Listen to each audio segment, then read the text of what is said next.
आज मी बनवलेली आहे छोले भाजी. छोले भाजी बनवण्यासाठी छोले स्वच्छ धुवून 3 ते 4 तास मी पाण्यात भिजत घातले आहे.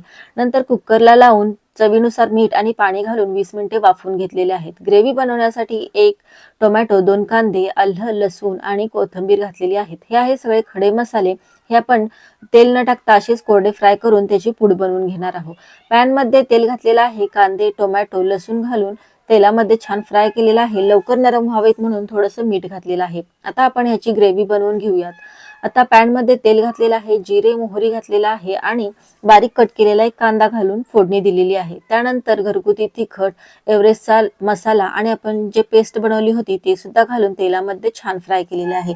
नंतर हळद पूड, धने पूड, गरम मसाला जो आपण मिक्सरला केला होता तोही घातलेला आहे. थोडंसं पाणी घालून मी पुन्हा एकदा मसाले सर्व छान भाजून घेतलेले आहेत. त्यानंतर छोले घातलेले आहेत. पुन्हा झाकण लावून 5 मिनिटे मी छोले उकडून दिलेले आहेत.